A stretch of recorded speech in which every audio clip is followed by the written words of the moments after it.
अस्सलामुअलैकुम, मैं हूं शाज़ेब अहमद। स्पोर्ट्स सेक्शन में खुशामदीद। अफगानिस्तानी टीम के मामले पर भी बात होगी और वर्ल्ड T20 पर भी बात करेंगे, लेकिन पहले नजर डालते हैं टॉप स्टोरीज पर।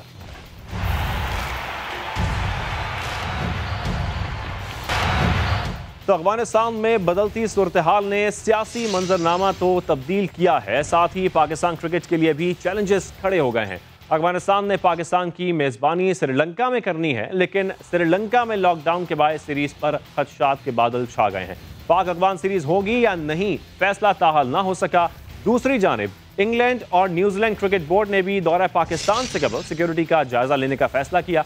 दोनों क्रिकेट बोर्ड्स के सिक्योरिटी एक्सपर्ट्स लाहौर पहुंच गए। अफगानिस्तान की सियासी सूरत हाल बदलते ही पाकिस्तान क्रिकेट को चैलेंजेस का सामना। पाकिस्तान और अफगानिस्तान की सीरीज ताहाल फाइनल ना हो सकी। रही सही कसर मेजबान मुल्क श्रीलंका में लॉकडाउन ने पूरी कर दी। अब सीरीज होगी या मुलतवी किया जाएगा, इसका फैसला भी कायम मकाम चेयरमैन ने करना है। साबिक चेयरमैन अजीजुल्लाह फाजली को अफगान क्रिकेट बोर्ड का कायम मुकाम चेयरमैन मुकर्रर कर दिया गया, जो मुस्तकबिल की सीरीज के मामलात देखेंगे। तालिबान रहनुमा अनस हक्कानी ने कप्तान हशमतुल्लाह शहीदी, क्रिकेटर नूर अली जरदान से मुलाकात की। दूसरी जानिब अफगान सूरत हाल के बाद इंग्लैंड और न्यूजीलैंड के सिक्योरिटी एक्सपर्ट्स भी लाहौर पहुंच गए। कजाफी स्टेडियम और रावलपिंडी स्टेडियम का दौरा करेंगे और सिक्योरिटी सूरत हाल का जायजा लेंगे, जिसके बाद इंग्लैंड और न्यूजीलैंड की टीमें पाकिस्तान आएंगी।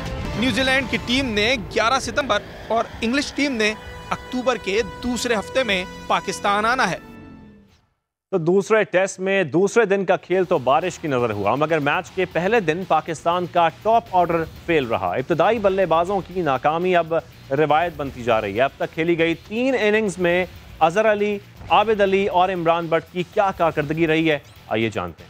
तजर्बा है 88 टेस्ट मैचेस का, मगर वेस्टइंडीज में बैटिंग इनके लिए आजमाइश बन चुकी है। टीम का सबसे तजर्बेकार बल्लेबाज बैटिंग लाइन की कमजोर कड़ी बन चुका है। वन डाउन की अहम तरीन पोजीशन पर बैटिंग करने वाले अजहर अली 3 इनिंग्स में सिर्फ 40 रन बना सके हैं। ओपनिंग बैट्समैन आबिद अली को मुसलसल मौके मिल रहे हैं, मगर वेस्टइंडीज में ये भी नाकाम है। 3 इनिंग्स में महज 44 रन बना सके। इमरान भट्ट यकीनन स्लिप के बेहतरीन फील्डर हैं, मगर चमकती नई गेंद का सामना तकरीबन नामुमकिन नजर आता है। वेस्टइंडीज के खिलाफ 3 बार बैटिंग के लिए आए और सिर्फ 12 रन भी बना सके।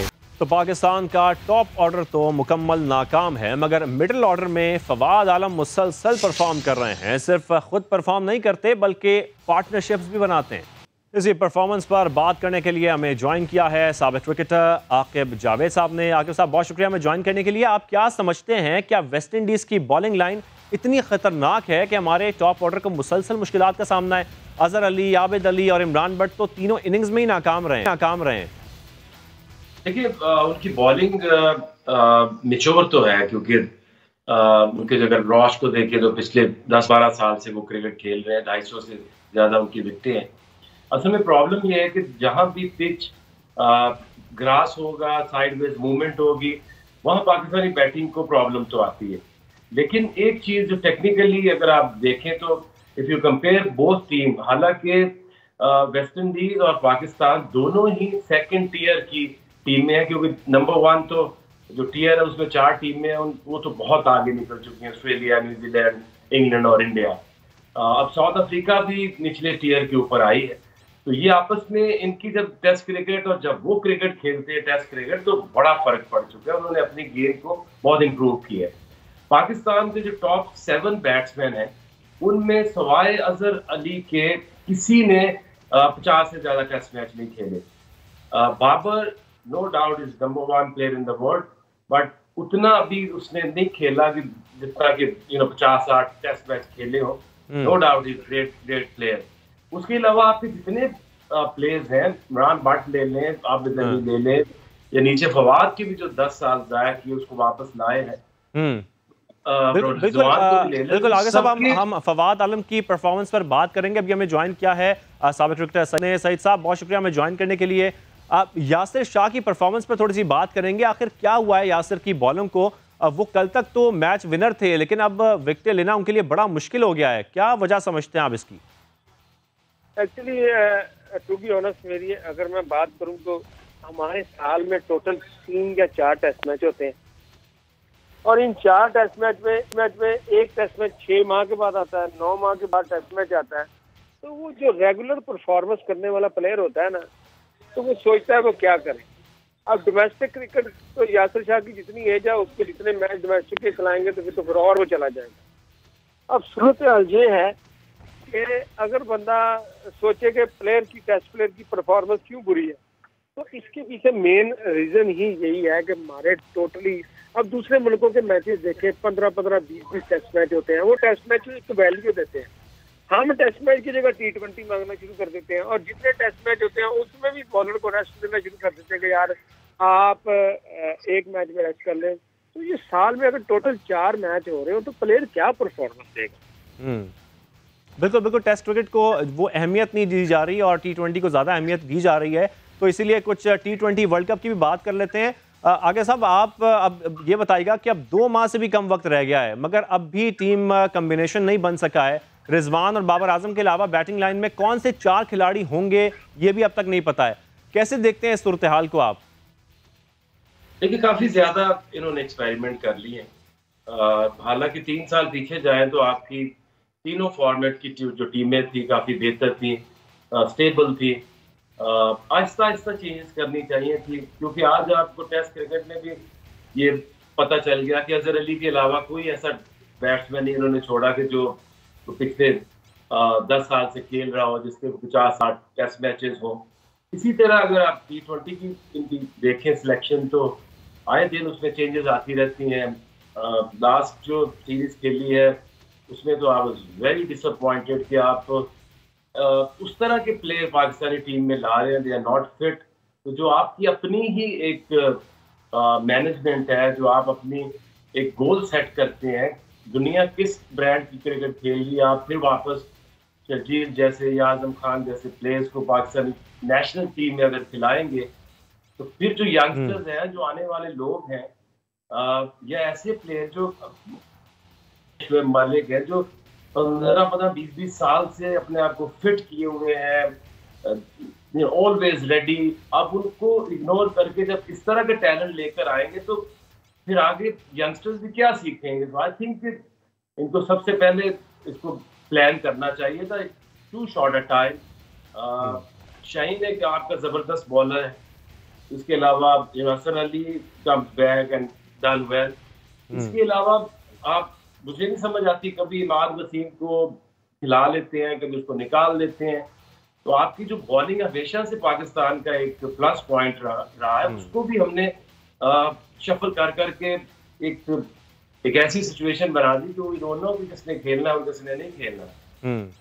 बिल्कुल बिल्कुल, ये सूरत हाल ठीक नहीं है। सईद भाई, यूएई की कंडीशंस में पाकिस्तान को एडवांटेज हासिल होता है, लेकिन स्पिनर्स का एक अहम किरदार है। तो मौजूदा टीम की परफॉर्मेंस आप कैसे देखते हैं और किन किन स्पिनर्स को आप देख रहे हैं जो फायदेमंद साबित हो सकते हैं यूएई की पिच पे?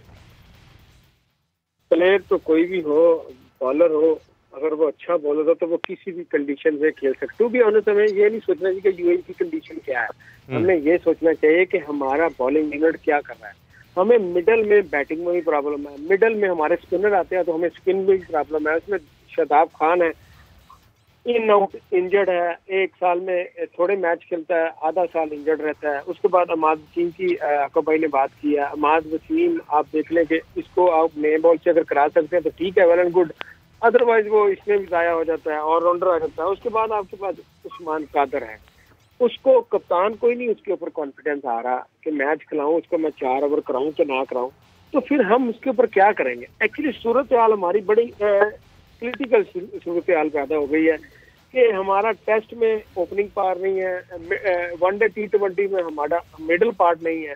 तो हमें इसके ऊपर सोचना चाहिए कि हमें क्या करना चाहिए। यूए की जो कंडीशन है इसमें हमारा PSL पूरे 6 साल से PSL वहाँ हुआ है, उससे पहले 10-11 साल से पाकिस्तान की क्रिकेट यूएई में हो गया। पाकिस्तान की टीम बहुत ज्यादा यूएई में खेली हुई है और अब जाके अभी भी हम सोच रहे हैं कि हमारी टीम में 11 लड़के कौन खेलेंगे। तो ये बड़ी हमें सोचने की बात है और हमें सोचना चाहिए कि यार पाकिस्तान की सूरत हाल ये पैदा हो गई है कि हमें प्लेइंग 11 खिलाने के लिए सोचना पड़ रहा है कि कौन से प्लेयर खिलाए जाए, कौन से प्लेयर स्पिनर को अच्छा खेलेंगे, कौन से बैट्समैन फास्ट बॉलर को अच्छा खेलेंगे तो ये सूरत हाल, अनफिट प्लेयर आप टीम में डालेंगे, आप टू मैनी चेंजिंग करेंगे। आप देखें ये टेस्ट मैच की बात कर रहे हैं तो वो असद शफीक जो 70-75 टेस्ट खेला हुआ है वो बंदा क्या किधर है, उसकी क्या इतनी बैड परफॉर्मेंस थी कि आपने एकदम उसको स्क्रीन से आउट ही कर दिया। टेस्ट मैच में हमें साल में एक आध चेंज करनी पड़ती है, वनडे T20 की मैं बात नहीं कर रहा है, और वनडे में अगर आए तो उससे थोड़ा कम कर लें। T20 में आप शफलिंग बिल्कुल, और यूएई तो हमारा होम ग्राउंड है, हमें इस पे ध्यान बिल्कुल देना चाहिए, तकरीबन एक तरह से हमारा होम ग्राउंड है। आप दोनों का बेहद शुक्रिया, आप हमारे साथ मौजूद थे। आगे बढ़ते हैं। चिली की 3 साला मुद्दत रवा माह खत्म होगी, क्या एहसान मानी को एक्सटेंशन मिलेगी? फैसला तो वज़ीर आज़म करेंगे। पीसीबी के चेयरमैन एहसान मानी कल वज़ीर आज़म इमरान खान से मुलाकात करेंगे। 3 साला कारकर्दगी की रिपोर्ट पेश की जाएगी। उनके दौर में कितनी गैर मुल्की टीमें पाकिस्तान आईं और बोर्ड ने डोमेस्टिक क्रिकेट और क्रिकेटर्स की बेहतरी के लिए क्या क्या इकदाम किए, इस हवाले से तफसीलात भी बताएंगे। तो आपको बता रहे हैं, इस हवाले से हम बात भी कर लेते हैं। इस मामले पर हमारे नुमाइंदे अब्बास शबीर हमारे साथ मौजूद हैं। अब्बास, बताइएगा इस हवाले से कि क्या होने जा रहा है क्रिकेट बोर्ड की कारकर्दगी से, वज़ीर आज़म कितने मुतमईन हैं, क्या अपडेट्स हैं आपके पास इस हवाले से? देखिए, वजीर आजम पैटर्न इन चीफ है और डिसाइड उन्होंने करना है कि चेयरमैन पीसीबी ये एक्सटेंड इनको करेंगे इनका टेन्योर या कोई नया चेयरमैन पीसीबी होगा। लेकिन कुछ लोग जो 3 साल की कारकर्दगी है उसको डिस्क्रेडिट करने की कोशिश करें, लेकिन अगर हम on ground on table PCB chairman एहसान मानी की परफॉर्मेंस की बात करते हैं तो बड़ा शॉर्टली मैं आपको बताता हूँ कि पीसीबी में पॉजिटिव गवर्नेंस, ट्रांसपेरेंसी, एक्सपेंसेस जो वेबसाइट के ऊपर ये छोटे छोटे हिस्से हैं जहां से स्टार्ट हुआ था पीसीबी का एहसान मानी का टेन्योर।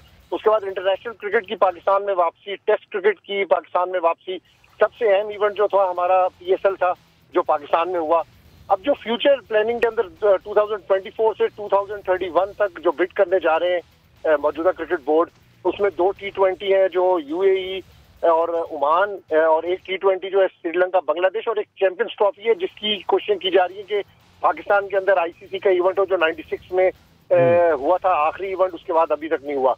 साथ साथ न्यूजीलैंड, इंग्लैंड, ऑस्ट्रेलिया की टीम भी अपकमिंग डेज के अंदर उनका भी फ्यूचर प्रोग्राम के अंदर शामिल है। इंग्लैंड की टीम का कोई ये शेड्यूल दौरा नहीं है, लेकिन सिर्फ और सिर्फ एक गुड जेस्चर के तौर के ऊपर कि पाकिस्तान के अंदर क्रिकेट हो रही है। कोरोना डेज के अंदर भी हमने देखा किस तरीके से क्रिकेट हुई। स्ट्रॉन्ग चेयरमैन है एहसान मानी साहब आईसीसी के, एफएनसीए के, एक उनको क्रेडिट ये भी जाता है। ठीक है, 100% मैं बात नहीं कर रहा कि 100% जो चीज उनको दी गई थी वो उन्होंने पूरी करी, लेकिन 60-65% जो है वो अप टू द मार्क हुआ। वजीर आजम की जो डोमेस्टिक क्रिकेट के स्ट्रक्चर की ख्वाहिश थी चेंज करने की, उस स्ट्रक्चर को चेंज किया गया। अगले महीने से स्कूल कॉलेज क्रिकेट भी पाकिस्तान के अंदर शुरू हो रही है। तो बहुत से ऐसे काम हुए हैं जो कि 3 साल के अंदर, पिछले अगर हम 5 साल का रिकॉर्ड देखें नजम सेठी साहब का, तो वो तो बिल्कुल एक स्याह था जिसमें इंटरनेशनल क्रिकेट नहीं आ रही थी, बल्कि बहुत सी ऐसी चीजें थी जिनको बाद में नहीं बताया गया, लेकिन बहुत सी ऐसी चीजें भी खराबियां पैदा की, लेकिन उसको दुरुस्त किया गया मौजूदा दौर के अंदर। लेकिन अब बात यह है कि डिस्क्रेडिट किसी को करना, इतना कुछ करने के बाद, ये भी एक बहुत बड़ी नाइंसाफी है। अब फैसला इमरान खान ने करना है। कल एक अहम मुलाकात होने जा रही है पीसीबी चेयरमैन एहसान मानी साहब की और अच्छा अब्बास, कुछ नामों को लेकर बड़ी अफवाहें भी फैली हुई हैं, इस हवाले से कोई अपडेट्स हैं आपके पास? देखिए, मैं अफवाहों की बात नहीं कर रहा, मैं तो कंफर्म बात कर रहा हूँ कि स्टिल थिंकिंग, अभी तक ये बताया जा रहा है कि अभी सोचो विचार जारी है। एहसान मानी का अगर हम ट्रैक रिकॉर्ड और 3 साल का रिकॉर्ड देखते हैं तो कहीं पे ऐसा नजर नहीं आता कि उन्होंने काम नहीं किया। 100% नहीं। अगर टीम की परफॉर्मेंस की आप बात करें, ये तो बेंच स्ट्रेंथ की तब्दीली की बात है, कोचेस को आप तब्दील कर सकते हैं, लेकिन एडमिनिस्ट्रेशन और जो दूसरी इंटरनेशनल टीमें पाकिस्तान आई, बिल्कुल ये तमाम चीजें वाज़ेह हो जाएंगी। कल हम मुलाकात भी होने जा रही है। अब्बास शबीर हमारे साथ मौजूद है। अब्बास, आपका बेहद शुक्रिया। और अब चलते हैं फुटबॉल की दुनिया में, जहां मुख्तलिफ लीग्स में सनसनीखेज मुकाबले जारी हैं। इंग्लिश प्रीमियर लीग में मैनचेस्टर सिटी ने नॉर्विच सिटी को 5-0 से हरा दिया। लिवरपूल ने बर्नली को 2-0 से शिकस्त दी, जबकि इटालियन लीग में इंटर मिलान क्लब 4-0 से कामयाब रहा। ला लीगा में बार्सिलोना और एथलेटिक बिलबाओ का मैच 1-1 गोल से बराबर रहा। तो फुटबॉल की बात तो हो गई है, अब तेज तरीन एथलीट की बात भी हो जाए। यूजीन डायमंड लीग में जमैका की एलेन थॉम्सन ने तारीख रकम कर दी है। 100 मीटर रेस 10.54 सेकंड में मुकम्मल करके वो दुनिया की दूसरी तेज तरीन वुमेन एथलीट बन चुकी हैं। और अब आपको बताएं, रूस के आंद्रे रुब्लेव ने हम वतन प्लेयर डैनियल मेदवेदेव को हराकर सिंसिनाटी फाइनल में जगह बना ली है। और अब आपको बताएं कि पाकिस्तान की विमेन वेट लिफ्टर्स ने सैफ गेम्स की तैयारियों का आगाज कर दिया है। वेट लिफ्टर पुरज़म है कि वो पाकिस्तान के लिए मेडल्स जीतेंगी। इसी पर रिपोर्ट देखिए लाहौर से कादिर ख्वाजा की। हदफ है गोल्ड मेडल जीतना, तैयारी है सैफ गेम्स की। वेट लिफ्टिंग में कौमी खवातीन ने पाकिस्तान का नाम रोशन करने की ठान ली। 2023 में पाकिस्तान में मुनक्कद होने वाली सैफ गेम्स के लिए तैयारियों का आगाज कर दिया।